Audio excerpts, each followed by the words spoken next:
Lapor polisi pemirsa, seorang bocah 4 tahun hanyut saat mandi di sungai di Simalungun, Sumatera Utara. Nah, pemirsa, ini korban ditemukan oleh Basarnas Danau Toba setelah 2 hari pencarian.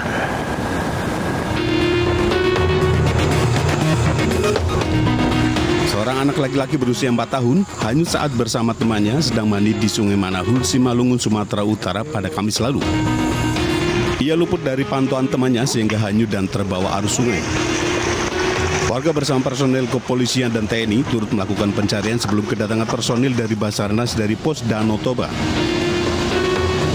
Kondisi sungai yang sempit dan banyak bebatuan serta ranting-ranting pohon membuat proses pencarian mengalami kendala.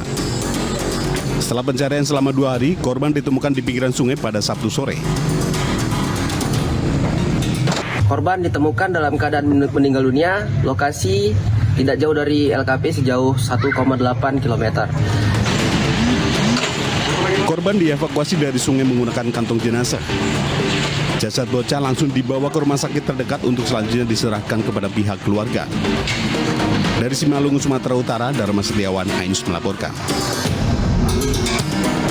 Kita beralih ke informasi lainnya, pemirsa. Ini ada sepasang suami istri yang ditemukan tewas bersimbah darah dan anak korban dalam kondisi yang kritis. Diduga keluarga ini merupakan korban perampokan.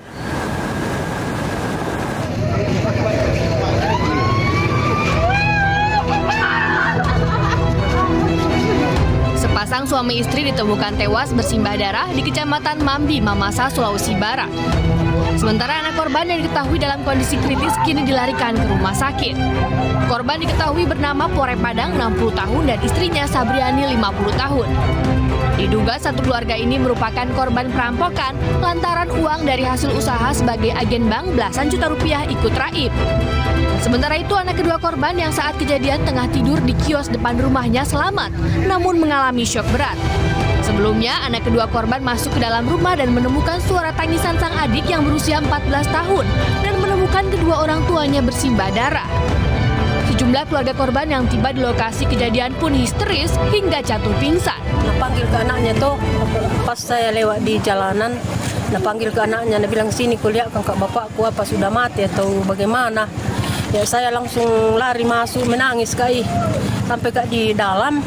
Udah Pak itu terlentang 3 orang, yang mamanya miring tidurnya, yaitu suaminya ya terlentang. Sementara itu tim dari Mapolres Mamasa yang tiba di lokasi langsung melakukan olah TKP dan memasang garis polisi. Kedua korban dievakuasi ke rumah sakit Kabupaten Mamasa untuk menjalani visum. Diduga keluarga ini menjadi korban perampokan, meski hingga saat ini kasusnya masih didalami oleh Polres Mamasa. Dari Kabupaten Mamasa, Sulawesi Barat, Uzair Zainal, iNews melaporkan. Nah, pemirsa, untuk mengetahui perkembangan kasus penemuan jenazah kepala sekolah dan istri di Mamasa ini telah bergabung bersama kami Kapolres Mamasa. Pemirsa, ada Bapak AKBP Hari Andreas. Halo, selamat pagi Pak Hari. Selamat pagi, Mas. Iya, selamat pagi Pak Hari. Terima kasih telah bergabung bersama kami di Lapor Polisi, Pak Hari. Baik. Ya, Pak Hari, apakah sudah dapat dipastikan Pak Hari kedua jenazah merupakan korban perampokan, Pak Hari? Baik, terima kasih Mas. Jadi hasil penyelidikan kami sementara, kemudian juga hasil pemeriksaan di medis di Puskesmas Arale kemarin bahwa kedua korban suami istri mengalami luka-luka di bagian kepala yang menyebabkan kematian korban. Kemudian hasil olah TKP dan juga pemeriksaan terhadap saksi yang berada di TKP, anak korban yang perempuan, bahwa uang sekitar 10 juta hilang diambil oleh para pelaku, seperti itu untuk sementara. Untuk perkembangan kasusnya saat ini sudah sejauh mana, Pak? Kami sudah melakukan penyelidikan, kami sudah mengambil keterangan beberapa saksi di sekitar TKP dari tadi malam mulai sampai dengan pagi hari ini. Kami masih mengembangkan, mendalami, semoga dapat cepat terungkap pelakunya. Iya Bapak, ini dari informasi Anda ada uang 10 juta di rumah tersebut. Apakah memang sudah tersimpan cukup lama di rumah tersebut atau baru ambil dari bank lalu dibawa ke rumah atau seperti apa Bapak? uang senilai 10 juta tersebut? Jadi jadi keterangan dari saksi saudari Amanda yang merupakan anak korban itu uang hasil dari agen BRI Link, orang yang menyetor atau yang mengirimkan uang melalui agen BRI Link, kemudian disimpan dalam waktu seminggu ini, seperti itu, 10 juta lebih, hampir 11 juta. Oke, jadi dalam 1 minggu uang 10 juta tersebut memang berada di rumah para korban ya Pak ya? Betul. Menurut keterangan saksi Amanda disimpan di bagian belakang. Jadi rumahnya itu yang di depan digunakan untuk usaha BRI Link, di belakang seperti tambahan dari kayu itu digunakan untuk tempat tinggal orang tuanya dan adiknya yang laki-laki yang jadi korban juga sampai dengan saat ini sudah dirawat. Baik, Pak Hari, untuk saat ini, untuk sementara dari saksi-saksi yang sudah diperiksa, apakah mereka melihat ada orang yang mencurigakan di sekitar lokasi pada sebelum kejadian? Belum Mbak, kami untuk teknis materi penyelidikan kami belum bisa sampaikan ke publik. Kami masih dalami, mudah-mudahan bisa cepat terungkap Mbak. Nah Bapak, terakhir Bapak, ini kondisi anak dari korban seperti apa Bapak? Kabar terakhir kami mendengar kondisinya masih kritis Bapak, lalu sejauh ini seperti apa Bapak? Baik, terima kasih Mas. Jadi tadi pagi yang bersangkutan sudah dirawat di rumah sakit di Makassar, di Rumah Sakit Wahidin. Mudah-mudahan yang bersangkutan bisa cepat pulih sehingga kami bisa ambil keterangan, karena yang bersangkutan memang saksi kunci yang berada langsung di lokasi TKP. Terima kasih. Baik, terima kasih banyak Pak Hari atas informasinya. Kami berharap juga semoga pelaku segera ditemukan ya. Dan ini juga warning juga untuk para masyarakat semuanya. Baik, terima kasih banyak Pak Hari. Salam sehat selalu Pak Hari. Dan ini warning untuk semuanya mungkin untuk menyimpan uang yang jumlah yang sangat besar, sebaiknya tidak di rumah seperti itu. Dan kalau bisa memang kalau misalkan sudah mengumpulkan uang dengan nominal yang cukup besar, langsung disetor ke bank agar lebih aman juga. Dan pemirsa, kita ke informasi selanjutnya. Ini terpeleset saat bermain air. Seorang remaja putri tenggelam di sungai di Tanjung Pinang, Kepulauan Riau. Nah pemirsa, setelah 3 jam pencarian, korban ditemukan dalam keadaan yang sudah meninggal dunia.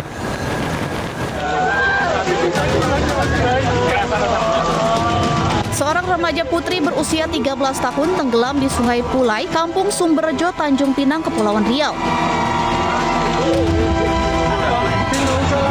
Tim gabungan dibantu warga melakukan upaya pencarian. Setelah 3 jam, korban ditemukan sudah tak bernyawa tak jauh dari lokasi korban terjatuh. Korban datang ke lokasi bersama 4 temannya. Saat bermain air, korban terpeleset dan tercebur ke dalam sungai.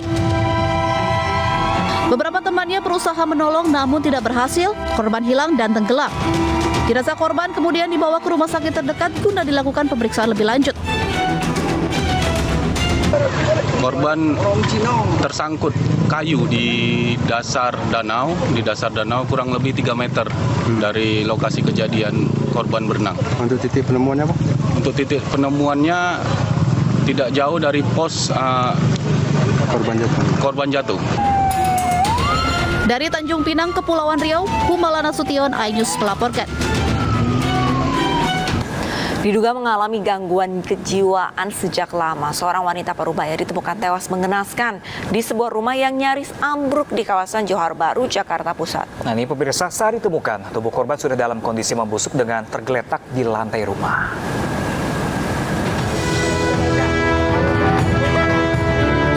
Warga Kampung Rawa Tengah, Johar Baru, Jakarta Pusat digegerkan oleh tewasnya seorang wanita Parubaya. Pasalnya korban yang diduga mengalami gangguan kejiwaan sejak lama itu ditemukan tewas dalam kondisi tubuh telah membusuk. Ironisnya lagi, jasad korban didapati tergeletak di lantai yang berdebu dan penuh sampah di dalam rumah tua yang nyaris ambruk. Korban diketahui bernama Devi, wanita Parubaya berusia 50 tahun yang tinggal sebatang kara di rumah tua tersebut. Korban baru diketahui telah meregang nyawa setelah warga sekitar mencium aroma menyengat. Warga pun tak menyangka jika korban tewas secara misterius karena diketahui korban tak mengalami sakit apapun dan terlihat terakhir kalinya pada 3 hari lalu. Korban yang bersangkutan memang menyendiri, jadi memang ada gejala gangguan kejiwaan lah. Itu informasi yang memang dari beberapa tahun lalu saya juga mengetahui. Jadi yang bersangkutan itu memang agak sedikit ada ODGJ lah ya. Tapi dia tidak menampakkan dirinya ODGJ. Sekilas seperti warga normal biasa. Makanya kalau Usai diidentifikasi, jasad korban selanjutnya langsung dievakuasi ke kamar jenazah Rumah Sakit Cipto Mangunkusumo, Jakarta untuk divisum. Polisi hingga kini masih melakukan penyelidikan guna mengungkap penyebab tewasnya korban. Dari Jakarta, Randi Sanjaya, iNews melaporkan.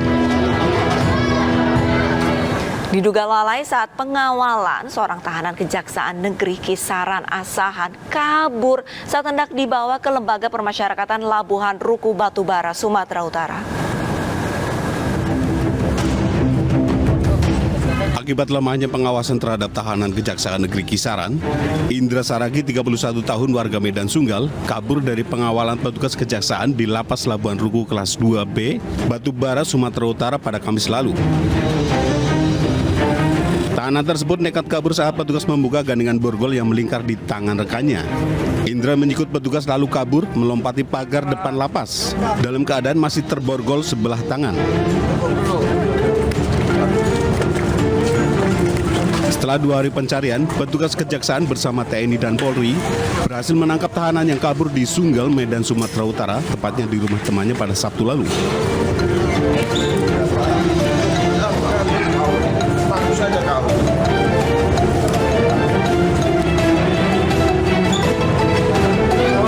Hari ini, Sabtu, tanggal 6 Agustus 2022 sekitar pukul 10.30 dapat kita tangkap kembali di Medan Sunggal, dan saat ini sudah kami masukkan ke dalam lapas Labuhan Ruku dan sedang menjalani registrasi untuk proses selanjutnya. Atas perbuatannya, ia diancam hukuman maksimal selama 7 tahun kurungan penjara. Dari Batubara, Sumatera Utara, Fadli Pelka, iNews melaporkan. Eksekutor kelompok geng motor yang kerap melancarkan aksinya pada malam hari dan kerap meneror warga dilumpuhkan polisi. Dan tetaplah di informasinya di Lapor Polisi, pemirsa, sesaat lagi Anda lapor, kami sampaikan.